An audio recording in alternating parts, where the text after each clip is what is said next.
Assalamualaikum warahmatullahi wabarakatuh.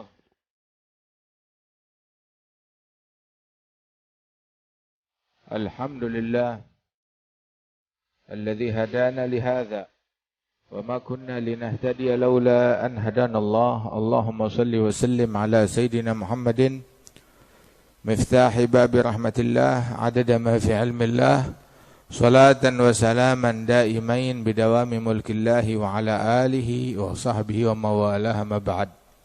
Kita bersyukur kepada Allah Subhanahu wa taala pada pagi hari ini, pagi hari yang sangat istimewa. Kita berkumpul di tempat yang sangat istimewa, di Masjid Nabawi, di rumahnya Allah Subhanahu wa taala, di hari yang istimewa, hari Ashura. Hari yang puasanya, kata Rasulullah, menghapuskan dosa-dosa selama 1 tahun. Hari di mana sangat berkesan bagi pribadi Rasul sallallahu alaihi wasallam. Yang mana Rasulullah sallallahu alaihi wasallam ketika datang ke Madinah mendapati masyarakat Yahudi berpuasa Ashura, maka ditanya, "Kenapa?" Maka mereka menjawab bahwasanya ini adalah hari di mana Allah Ta'ala menyelamatkan Nabi Musa dan kaumnya dari Fir'aun dengan ditenggelamkannya Fir'aun. Maka Rasul mengatakan, nahnu aula bi Musa minkum. Kami lebih dekat dengan Nabi Musa dibandingkan kalian. Musa itu lebih dekat ke kami daripada kalian.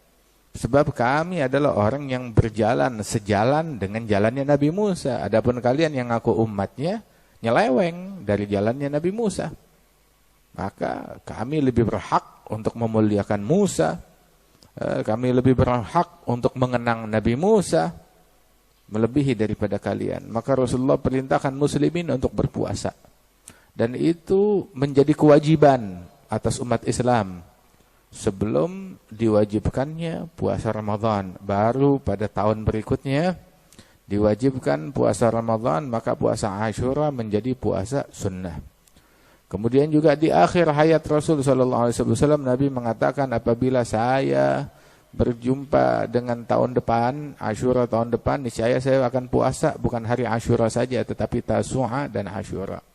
Sehingga dianjurkan untuk berpuasa Ashura itu bukan dia sendiri, tetapi digabung sehari sebelumnya, Tasu'a 9 Muharram, atau sehari setelahnya, 11 Muharram. Jadi 9-10 atau 10-11. Hakadha diajarkan.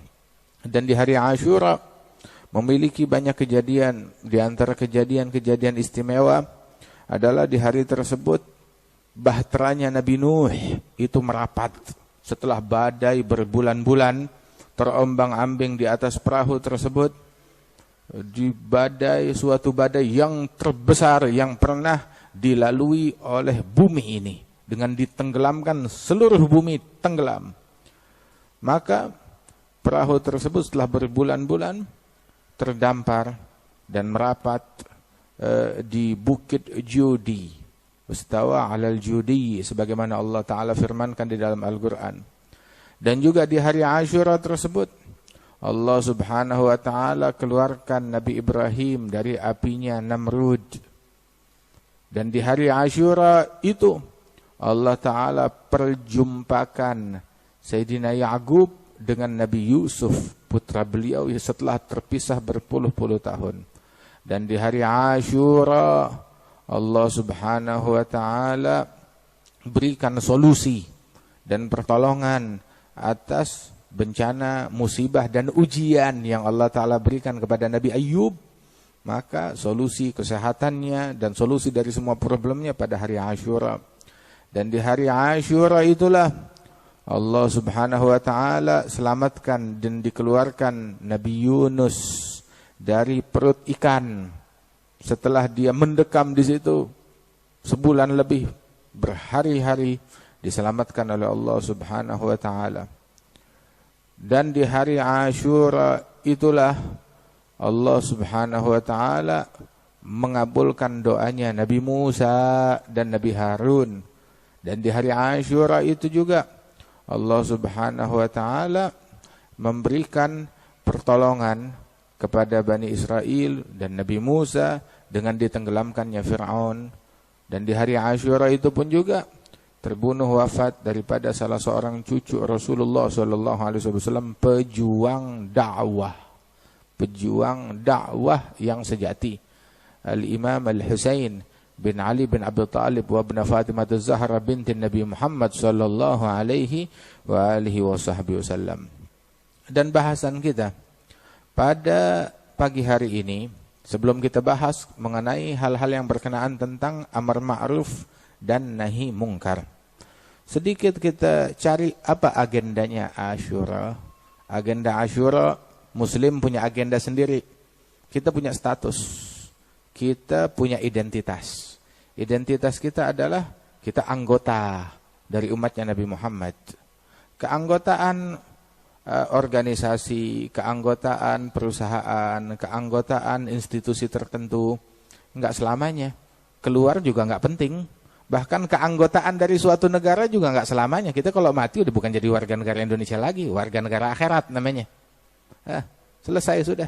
Di mana ketika orang meninggal dunia, bernegara berapa udah enggak penting lagi, alamnya udah lain lagi. Udah enggak penting lagi. Punya paspor, enggak punya paspor, punya SIM, punya KTP, enggak punya KTP, begitu udah enggak penting lagi. Hal yang semacam itu. Tetapi identitas kita sebagai umatnya Nabi Muhammad SAW, nah ini jangan sampai hilang. Enggak ada kartunya sih, enggak ada kartunya di dunia. Akan tetapi kartunya identitas ini adalah di mata Allah Subhanahu wa taala. Dan identitas tersebut enggak dibuktikan dengan titel, dengan lambang, dengan tanda, ya, atau dengan plakat atau dengan kartu, tetapi dibuktikan dengan pelaksanaan, dengan pengamalan, dengan sikap. Bagaimana sikap tersebut? Kita anggotanya Nabi Muhammad, anggota umat Nabi Muhammad, kita punya keseharian, punya kebiasaan di momen-momen tertentu. Ada ritual yang kita lakukan. Apa ritual yang kita lakukan? Ya Ramadan ada yang kita lakukan.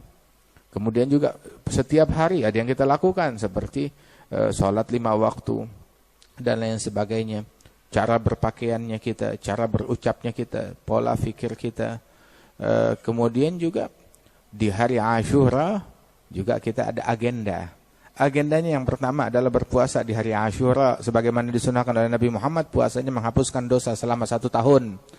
Dan yang kedua, agenda Asyura adalah tausi'ah 'alal iyal, memberikan keluasan nafkah terhadap keluarga, anak, istri, ya, ataupun orang tua, kerabat, famili. Memberikan keluasan nafkah kepada orang-orang yang wajib kita nafkahi. Berikan keluasan nafkah. Minimal biasanya ngasih makan, menunya 1, tambahin jadi 2 menu atau 3 menu. Begitu keluasan nafkah dalam rezeki dan sebagainya. Dalam riwayat disebutkan, man wassa'ala iyali yawm Asyura, orang kalau dia meluaskan nafkah kepada keluarganya di hari Asyura, maka dijadikan tuh sepanjang tahun rezeki dia diluaskan oleh Allah Subhanahu wa taala. Ini harinya sampai tenggelam matahari ntar. Ya, kita mau kasih uang, kita mau kasih makanan, kita bawa sesuatu yang simpel. La yukallifullahu nafsan illa wus'aha. Kemudian juga agenda di hari Asyura adalah silaturahim, menyambung silaturahmi. Ya, dengan kita berziarah kah, berkunjung kah, silaturahmi kepada kerabat, famili, atau paling enggak telepon. Dan agenda Asyura ziarah kepada ulama. Dan agenda di hari Asyura adalah disebutkan, diriwayatkan oleh sebagian ulama, memakai celak mata, menggunting kuku, mandi di hari Asyura, membaca zikir hasbunallah wa ni'mal wakil, ni'mal maula wa ni'man nasir, hasbunallah ni'mal wakil, ni'mal maula, ni'man nasir, kalau bisa sebanyak 70 kali. Kemudian juga membaca surat Al-Ikhlas, kalau bisa sebanyak 1000 kali. Kebanyakan, ya ente maunya berapa? 100 kali, 200 kali, silahkan. Begitu, surat Al-Ikhlas ta'dilu thuluthul Qur'an.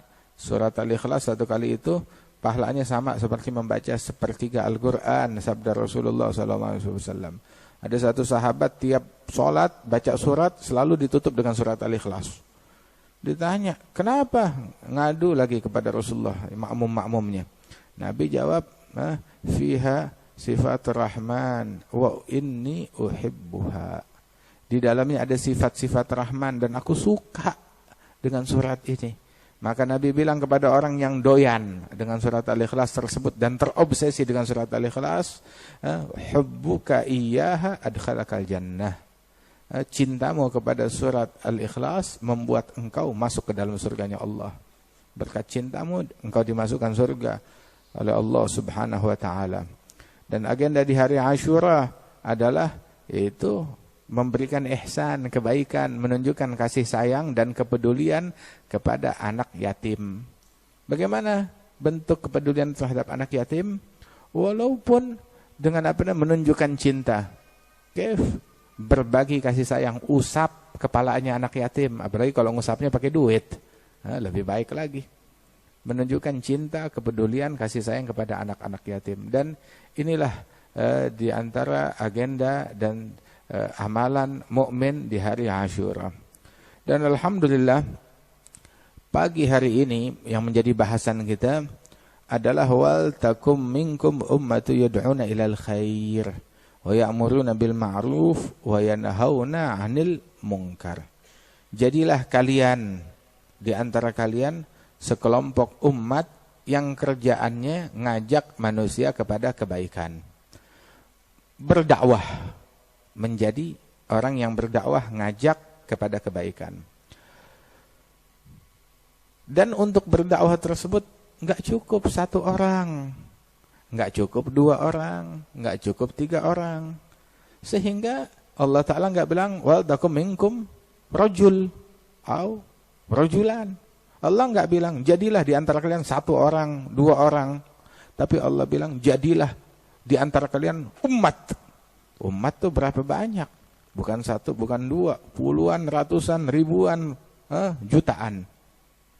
Jadilah kalian umat yang mengajak manusia kepada kebaikan. Ngajak manusia kepada kebaikan. Dakwah. Dakwah ngajak kepada kebaikan. Al-iman wal amalus salih. Ngajak orang kepada iman dan amal salih. Ya'muruna bil ma'ruf, ngajak manusia kepada hal-hal yang ma'ruf.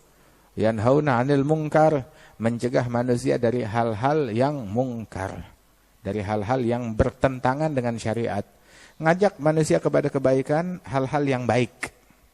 Hal-hal yang diperintahkan, dianjurkan, baik itu diwajibkan ataupun disunnahkan atau dianggap baik oleh syariat. Kemudian juga mencegah manusia dari yang mungkar, yang haram atau yang makruh atau khilafil aula atau bertentangan dengan adab dan sunnahnya Rasulullah sallallahu alaihi wasallam. Dan ini adalah identitas kita umat Nabi Muhammad. Dalam ayat yang lain Allah Ta'ala berfirman, kuntum khaira ummatin ukhrijat linnas. Kalian adalah umat terbaik. Umatnya Nabi Muhammad adalah umat terbaik. Kok bisa? Sebab Nabi kita adalah Nabi yang paling mulia, yang paling baik, yang paling agung, yang paling hebat. Sehingga karena Nabi kita Nabi paling mulia, maka umatnya naik status menjadi umat yang paling mulia di antara umat-umat yang lain. Surga haram dimasuki oleh siapapun juga sebelum Nabi Muhammad. Dan haram surga dimasuki oleh umat manapun juga sebelum umatnya Nabi Muhammad sallallahu alaihi wasallam. Dan mayoritas penghuni surga adalah umatnya Rasulullah. Mayoritas. Nabi bilang penghuni surga itu ada 120 barisan. Disuruh berbaris. Yang masuk surga itu ada 120 barisan. Masya Allah. Dari Allah Ta'ala min sunatillah, Allah suka kerapihan, suka rapi, keteraturan, ketertiban. Sehingga mau masuk surga aja juga nggak ricuh. Padahal surga seluas-luasnya. Tapi diatur, masuk surga 120 barisan. Subhanallah. Orang yang masuk surga dari semua umat 120 barisan. Nabi bilang doa, minta kepada Allah Subhanahu wa taala, doa. Ya Allah, jadikan umatku ini sepertiga penghuni surga, dikasih oleh Allah. Terus doa lagi, ya Allah, jadikan umatku ini, minta doa lagi, setengahnya penghuni surga adalah umatnya Rasulullah, dikasih oleh Allah Subhanahu wa taala. Hingga di akhir Rasul mengatakan penghuni surga 120 barisan 2/3. Sama nun saffa min hadhil ummah, 80 barisan dari umatku, dari umatnya Nabi Muhammad sallallahu alaihi wasallam, 2/3 penghuni surga dari umatnya Rasulullah. Asal kita jangan kehilangan status, jangan kehilangan keanggotaan kita dari umatnya Nabi Muhammad sallallahu alaihi wasallam. Di antara yang bisa nyebabin kehilangan status keanggotaan dari umatnya Rasulullah, man ghasyana falaysa minna. Yang menipu kita bukan bagian dari kita. Yang menipu umat Islam bukan bagian dari umat Islam.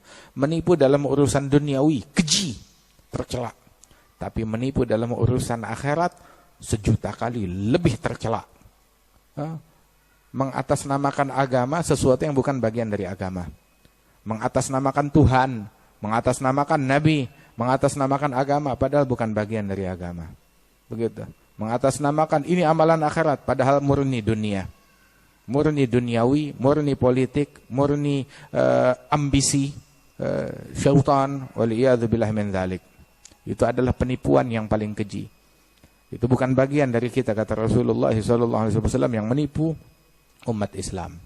Baik dalam perkara dunia mereka ataupun dalam perkara akhirat mereka. Kemudian juga Rasul SAW menjadikan keistimewaan umat ini dijadikan oleh Allah Ta'ala, kuntum khairu ummatin ukhrijat linnas, kalian umat yang terbaik. Apa sih cirinya? Apa cirinya? Kita umat terbaik, punya KTP. Cukup dengan label, begitu. Kalau kita mati ke kubur bawa KTP, Islam. Begitu? Enggak. Kenapa? Sebab itu enggak penting KTP itu. Tidak penting, ya maaf. Begitu. Habis. Yang penting apa? Di antara identitas yang penting, sholat 5 waktu, tarbiyah, didikan, begitu. Dan di antara identitas yang penting adalah dari umat ini, kuntum khaira ummatin ukhrijat linnas ta'muruna bil ma'ruf wa tanhauna 'anil munkar wa tu'minuna billah. Merintahkan orang dengan yang ma'ruf. Ngajak orang kepada yang ma'ruf, perintah yang ma'ruf. Tanhauna 'anil munkar, mencegah orang dari yang mungkar. Terus wa tu'minuna billah, dan kalian beriman kepada Allah. Loh, kok imannya belakangan? Itu pertanyaannya. Kok imannya belakangan? Iya. Iman itu ada derajat. Alhamdulillah Allah Ta'ala muliakan kita dengan iman. La ilaha illallah Muhammad Rasulullah. Terus setelah itu, iman ini mesti kita perkuat. Iman bertambah dan berkurang. Diperkuatnya itu dengan amalan-amalan. Dan di antara amalan yang membuktikan sahnya keimanan seseorang itu, dia nggak bisa ngelihat orang ninggalin yang ma'ruf atau ngerjain yang mungkar. Dia pasti akan memberikan nasihat. Sehingga dijadikan di antara bukti keimanan, ta'muruna bil ma'ruf, tanhauna 'anil munkar. Amar ma'ruf, nahi munkar, wa tu'minuna billah. Baru kalian mencapai hakikat iman. Didukung oleh hadis yang lain yang disabdakan oleh Rasulullah SAW, man ra'a minkum munkar, yang lihat mungkar, falyughayyirhu, rubah. Disuruh rubah. Bukan disuruh hancurin, bukan disuruh mencaci, bukan disuruh memaki, tetapi melihat mungkar kita disuruh merubah. Kalau cuma sekedar ngingkarin aja, kalau sekedar mencaci aja, sekedar komplain aja, itu mah gampang. Anak-anak kecil di internet, di medsos, ahlinya. Dan orang-orang yang kurang akal di medsos, ahlinya. Untuk mengkomplain, mencela, mencaci, mencerca. Nggak perlu sekolah berpuluh-puluh tahun di pondok pesantren untuk mencaci. Nggak harus jadi ulama besar untuk mencaci. Preman juga jagonya dalam mencaci. Keberanian seseorang, arogansi seseorang, mencaci, memaki, anarkis, itu enggak membuktikan keilmuan seseorang ataupun juga keberanian dia dalam jihad. Enggak dilihat dari itu. Oh, dia hebat, berani mencaci, berani memaki. Ya, kayak Nabi? Enggak. Kayak siapa? Kayak setan. Begitu. Akan tetapi, keberanian seseorang, kegigihan seseorang dalam amar ma'ruf dari mungkar, bukan dalam mencaci, memaki, arogan, enggak dilihat dari situ. Ya.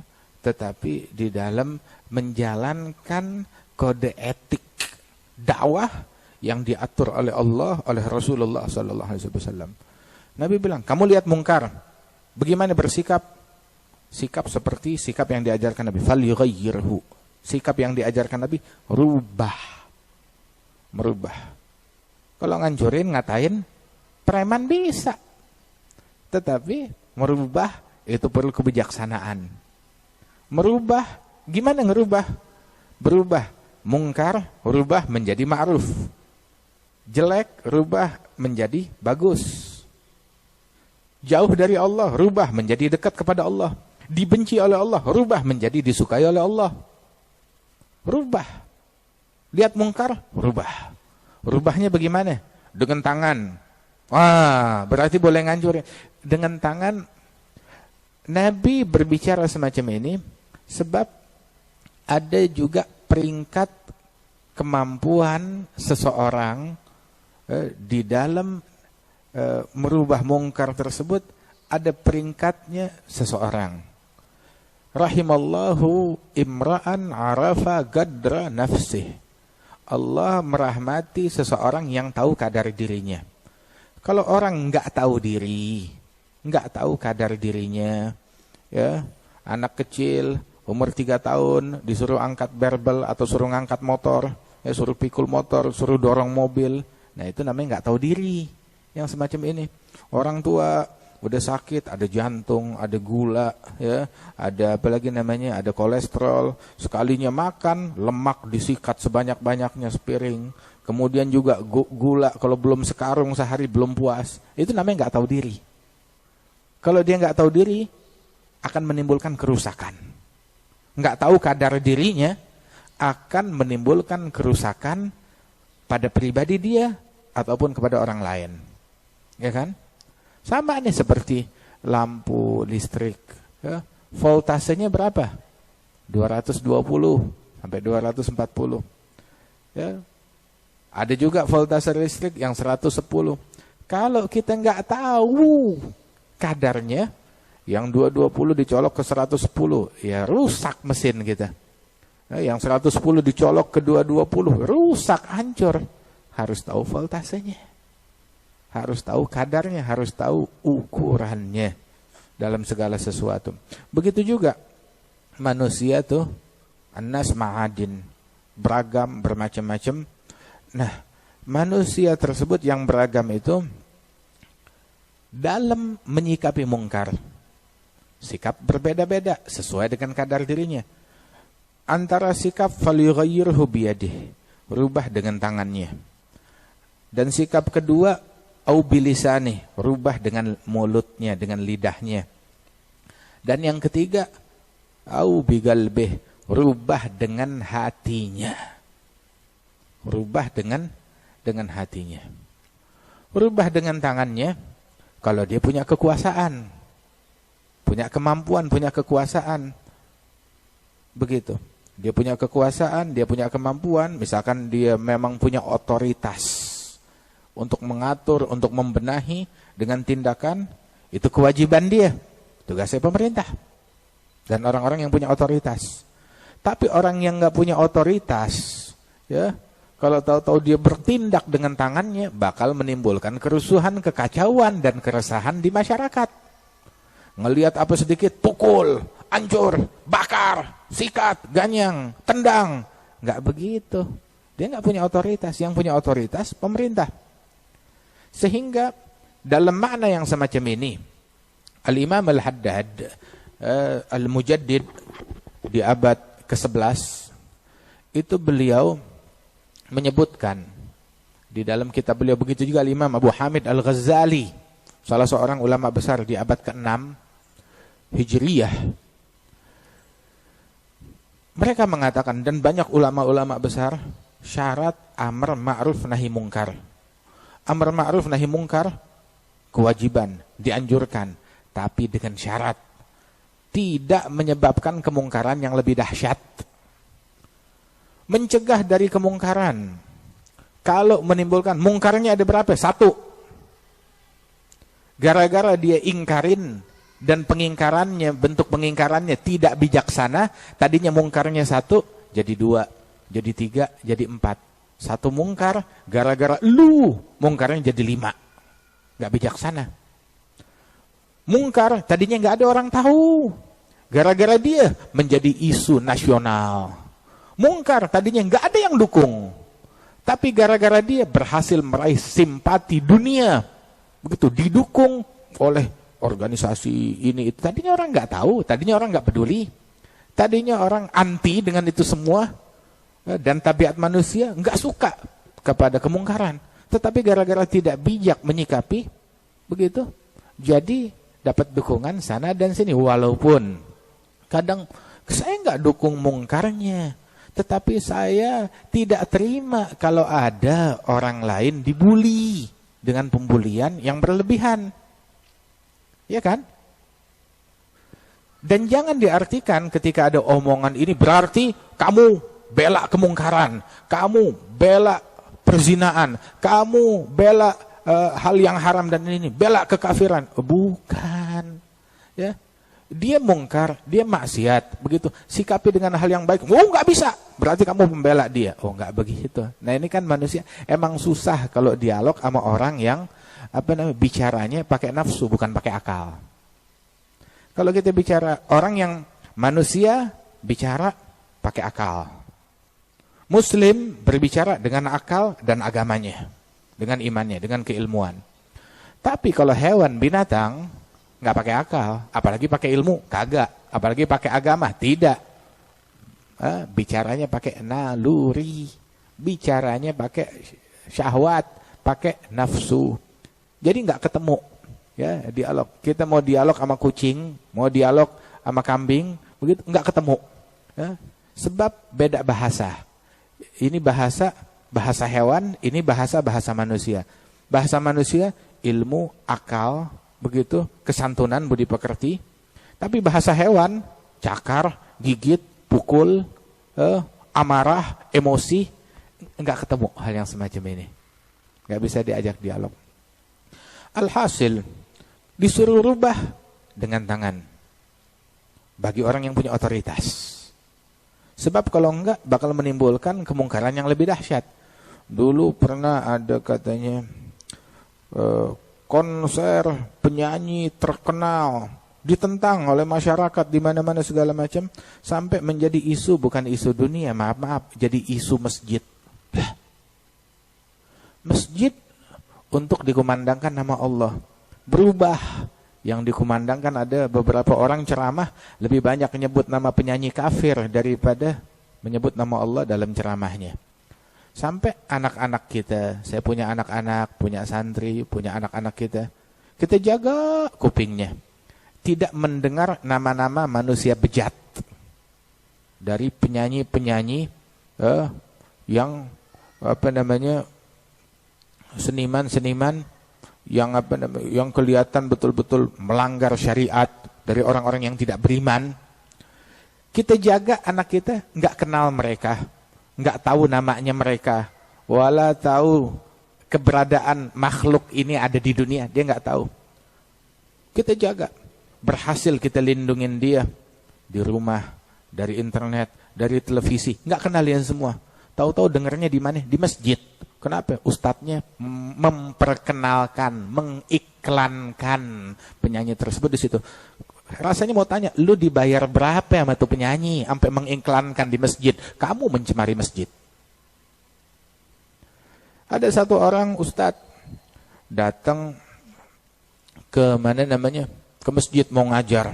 Murid-muridnya udah nunggu, semangat, antusias. Itu ustadz datang, moodnya udah berubah, kesel, banting buku, banting meja. Kenapa ustadz? Kenapa? Saya marah, saya lagi kesel. Kenapa? Itu di kampung sono tuh ada orang bikin orkesan. Tuh kampung yang sebelah sono, ya, RT ini, RW ini, dia mau bikin orkesan, habis sini nih, jam 9 malam, mendatangkan penyanyi dari grup band ini dan itu. Gitu. Orang-orang pada hadir situ, malah dia kasih makan gratis orang di situ. Muridnya begitu, oh, habis ngaji kita mampir ke situ. Jadi, mestinya ngajak kepada kebaikan, jadi, dan mengingkari, mencegah dari keburukan, malah mengiklankan kemungkaran. Karena nggak bijaksana dalam hal ini. Ini keliru. Ulama bilang haram mengingkari kemungkaran kalau menyebabkan mungkar yang lebih dahsyat. Dengan memperbanyaknya, ataupun menyebarkannya, ataupun menjadikan itu sebagai isu yang lebih terkenal lagi. Haram. Makanya ta'muruna bil ma'ruf. Amr ma'ruf nahi mungkar. Amr ma'ruf bil ma'ruf nahi mungkar bil ma'ruf. Bijaksanalah. Ngajak orang kepada kebaikan dengan cara yang baik. Mencegah orang dari kemungkaran dengan cara yang ma'ruf, dengan cara yang baik. Kalau mencegah orang dari kemungkaran dengan cara yang mungkar, nah, caranya ente mungkar. Mencegah kemungkaran dengan cara yang mungkar. Menjadi dua mungkar. Satu mungkar yang ada di masyarakat. Yang kedua adalah mungkar caranya kamu. Cacian dan makian. Omong kotor. Kebohongan. Penipuan. Berita palsu. Provokasi. Itu bukan media yang bisa dijadikan alat. Bukan hal yang bisa dijadikan media untuk mengingkari kemungkaran. Tidak. Tapi itu adalah kemungkaran yang harus diingkari. Cacian, makian, provokasi, kebohongan. Itu bukan nahi mungkar. Tapi itu adalah mungkar yang harus dinahi. Haram. Yang haram gak bisa dijadikan alat ya untuk bela agama. Besok-besok orang bakal bilang, oh saya mencaci untuk bela Islam. Saya memprovokasi untuk bela Islam. Saya bikin berita palsu, sebarkan di medsos untuk bela agama Islam. Melakukan kebohongan. Menjelek-jelekan orang lain untuk bela agama Islam. Besok-besok ada orang minum minuman keras. Kenapa? Untuk bela orang Islam. Kalau saya nggak beli minumannya, dia nggak ada nggak ada rezeki buat makan hari ini. Besok-besok orang berzina untuk bela agama Islam. Boleh nggak? Wah, atas nama dakwah. Amar ma'ruf nahi mungkar. Ayo, yang semangat hadir di masjid saya, ya pokoknya yang hadir sholat jamaah, saya bungkusin 1 kantong plastik narkoba. Ya, biar semangat. Yang hadir di masjid saya kasih minuman keras 1 botol. Biar semangat, biar rajin. Yang ikut jamaah saya, boleh berzina, saya siapkan. Ada haram. Yang mungkar tidak bisa dijadikan alat. Begitu juga sebagaimana perzinaan, minuman keras, narkoba, pencurian. Itu nggak bisa dijadikan media untuk dakwah. Cacian juga nggak bisa. Makian juga nggak bisa. Kebohongan, provokasi.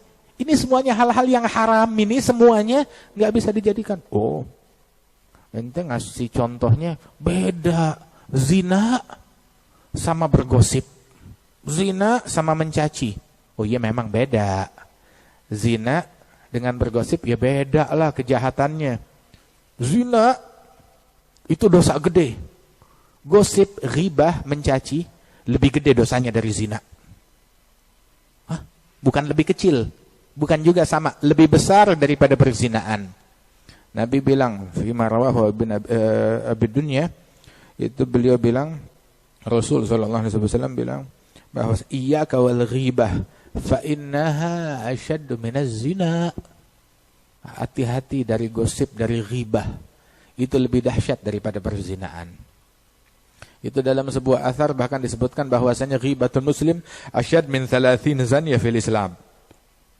Gosipin, ngomongin muslim lain lebih dahsyat daripada 30 perzinaan dalam Islam. Bahkan dalam hadis yang lain, adna riba mithl an yankiha rajul ummahu. Dosa riba yang paling kecil itu dosanya sama seperti dosa Dosa riba itu ada 70 sekian praktek. Dan dosa riba yang paling kecil, dosanya sama seperti seseorang berzina dengan ibunya sendiri. Itu riba.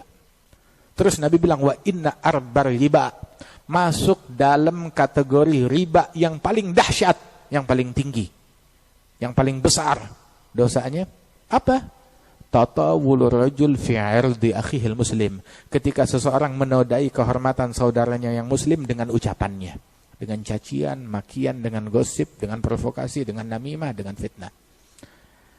Jadi kita fahami ucapan amar ma'ruf dengan cara ma'ruf, nahi mungkar dengan cara yang ma'ruf, bukan dengan cara yang mungkar. Kita sekarang dakwah itu bukan punya kita. Dakwah tuh harus ada izin. Kita nyetir ada izin. Oh, saya mau buka praktek dokter, ada izin, harus ada izin. Kalau nggak ada izin namanya mau praktek. Mau bikin rumah, izin mendirikan bangunan, harus ada izin. Ya, mau bikin masjid aja pakai izin. Ini masjid pakai izin nggak bikinnya? Harus pakai izin. Dakwah juga pakai izin. Izinnya dari mana? Dari Allah. Lah, saya nggak punya izin. Saya nggak punya izin dari Allah Ta'ala. Izinnya kita numpang kepada izin yang Allah Ta'ala berikan kepada Nabi Muhammad. Ya ayuhan nabiyyu, inna arsalnaka syahidan wa mubashiran wa nadhira da'iyan ilallahi biiznihi. Kami utus engkau sebagai saksi, pemberi kabar gembira, pemberi peringatan, da'i ilallah. Ngajak manusia kepada Allah dengan izin dari Allah. Ada izin. Nabi dakwah ada izin dari Allah. Dengan izin dari Allah. Itu izinnya Rasulullah yang diterima. Dan kita numpang kepada izinnya Nabi Muhammad. Gimana bentuk numpangnya kita? Bentuk numpangnya kita, Rasul perintahkan, balighu. Sampaikan. Nabi suruh sampaikan. Ala falyuballigh asy-syahidu minkumul ghaib. Yang hadir bersama saya, sampaikan kepada yang tidak hadir. Rubba muballighin aw 'aminas sami'. Kali orang yang menerima penyampaian, orang kedua, orang ketiga yang sampai kepadanya berita dan perintah saya itu lebih memahami, lebih mengerti daripada orang yang dengar langsung dari saya. Membuka pintu pemahaman begitu di setiap generasi. Jangan putus asa. Kemudian juga balighu, sampaikan. Nabi enggak berhenti sampai balighu, sampaikan. Nabi enggak bilang cuma balighu doang, tapi anni, bersumber dari Rasulullah. Sampaikan an Rasulillah, memberikan penyampaian yang mewakili Rasulullah, yang mencerminkan Rasulullah. Balighu anni, walaupun satu ayat. Jadi di sini ada sanad dan ada pencitraan, mencitrakan Rasulullah. Mencerminkan Rasulullah dalam ucapannya, menyampaikan dengan mewakili Rasulullah. Pertanyaan, kalau atas nama amar ma'ruf nahi mungkar, mencaci, memaki, ya, mencaci, memaki, ngomong kotor, itu mencerminkan Nabi atau mencerminkan setan? Cacian dan makian, simpel aja. Cacian, makian, provokasi, itu cerminan Nabi Muhammad atau cerminan setan? Cerminan setan. Cerminan iblis, bukan cerminan Nabi Muhammad. Saya mencaci kalian, mewakili Nabi Muhammad. Kagak, mewakili setan. Saya mencaci, memaki, membela Nabi Muhammad. Tidak, membela setan itu namanya. Lah, oh iya. Ada satu sahabat dihukum minum minuman keras. Setelah dihukum, berulang 2 kali, 3 kali. Satu orang sahabat yang lain mencaci orang itu, dikatain. Maka Nabi tegur. La takun aunan li syaitan ala akhik. Jangan kamu menjadi pembelanya syaitan dalam menjerumuskan saudaramu makin jauh dari Allah. Dia mencaci, memaki, melaknat, ghirah, cemburu terhadap agama. Ini bentuk pembelaan saya kepada Allah, membela Nabi, membela Islam, amar ma'ruf nahi mungkar. Nabi gugurkan segala klaim tersebut. Yang kamu bela dengan cacian bukan Allah, bukan Nabi, bukan Islam, bukan agama, bukan amar ma'ruf, bukan nahi mungkar, Tapi yang kamu bela setan. La takun aunan li syaitan. Jangan jadi kamu pembelanya syaitan. Dengan membuat saudaramu makin jauh dari Allah. Paham nggak? Itu yang diucapkan oleh Nabi Muhammad SAW. Kemudian juga Rasul SAW, beliau yang ini jalan dakwah, jalannya Nabi, bukan jalan kita ngarang-ngarang. Jalannya Nabi dalam berdakwah, ikutin metodenya. Qul hadhihi sabili ad'u ilallah ala basirah ana wa man ittaba'ani. Ini adalah jalanku. Ya Muhammad, kata Allah, katakan, umumkan kepada manusia, ini, ya wahai manusia, Rasul menyampaikan, ini jalanku. Jalannya Nabi Muhammad. Apa? Ad'u ilallah. Jalan saya ngajak manusia kepada Allah ala basirah. Dengan bijaksana, dengan hikmah. Begitu. Dengan kesantunan, dengan ilmu. Dakwah nggak pakai ilmu, bukan dakwah itu. Harus pakai ilmu. Ilmu juga harus sanadnya nyambung. Jelas. Ya, pemahamannya nyambung. Begitu. Bukan ngarang, berbicara mengatasnamakan Al-Quran, berbicara menafsirkan Al-Quran, pakai akalnya dia, tersesat. Bersiap kata Rasulullah untuk duduk singgasananya, kursinya udah siap di neraka. Yang berbicara menafsirkan Al-Quran, menurut pendapatnya, bersiap, kursinya udah siap di neraka. Menafsirkan Al-Quran tanpa ilmu, udah punya kursi di neraka, kata Rasul sallallahu alaihi wasallam. Faliyadabawa maq'adahu minan nar ala basirah. Dan ini jalanku, ana wa man ittaba'ani. Dan orang-orang yang ikut bersama Nabi Muhammad. Amar ma'ruf seperti Nabi Muhammad. Nahi mungkar seperti Nabi Muhammad. Dakwah seperti metodenya Nabi Muhammad. Jihad seperti jihadnya Nabi Muhammad. Asyidda 'alal kufar seperti Nabi Muhammad. Siapa orang yang lebih ahli dalam berjihad melebihi Nabi? Beliau orang yang paling ahlinya jihad, guru besar jihad, mujahid yang terbesar. Beliau adalah orang yang paling asyidda 'alal kufar. Itu Rasul sallallahu alaihi wasallam. Jangan bilang, kita harus asyidda 'alal kufar. Bini kamu enggak pakai kerudung. Bininya enggak pakai kerudung teriak asyidda 'alal kufar. Enggak pakai kerudung bini saya, ketemu laki-laki yang bukan muhrimnya, ya, pakai lipstik, parfum, minyak wangi. Hal asyidda 'alal kufar.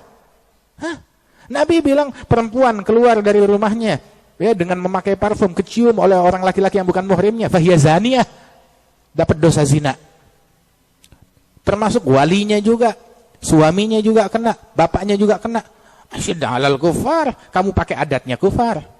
Yang dikutuk oleh Rasul sallallahu alaihi wasallam. Enggak, udah enggak pakai make up, tapi bajunya ketat kemana-mana. Kelihatan bentuk tubuhnya kemana-mana. Ada adat siapa? Asyidda 'alal kufar cuma diambil sepotong yang dia mau. Syariat Allah, jaga mulut, ada syariat Allah. Dirikan syariat, menjaga mulut, menjaga akhlak, menjaga mata, menjaga telinga dari yang haram. Begitu. Bela agama dengan berbohong. Siapa yang kamu bela? Dengan mencaci, siapa yang kamu bela? Nabi bilang yang kamu bela itu syaitan. Begitu. Ini jalan-jalannya Rasul sallallahu alaihi wasallam, ikut metodenya Nabi Muhammad. Nabi orang yang paling asyidda 'alal kufar. Kamu mau jadi asyidda 'alal kufar seperti Nabi Muhammad. Mau menjadi jihad fisabilillah seperti Nabi Muhammad. Mau amar ma'ruf seperti Nabi Muhammad. Mau nahi mungkar seperti Nabi Muhammad. Apa kita selalu baca maulid Nabi, baca riwayatnya Nabi, baca syama'ilnya Nabi. Kana sallallahu alaihi wasallam ahsanan nas khalqan wa khuluqa ahdahum ilal haqqi turuqa kana khuluquhul Qur'an muslimatuhul ghufran yansuhu lil insan yafsuhu fil lisan ya'fu min adh-dhanbi idza kana fi haqqihi wa sababihi idza dhi'a haqqullahi lam yakum ahadun li ghadabihi. Disebutkan akhlak perangainya Nabi Muhammad SAW. Indah, luhur, santun, mulia, kata-katanya baik, enggak berucap la yaqulu wa la yaf'alu illa ma'rufa, lahul khuluqus sahal wa lafzul muhtawi 'ala al-ma'na al-jazal. Itu keindahannya Rasulullah.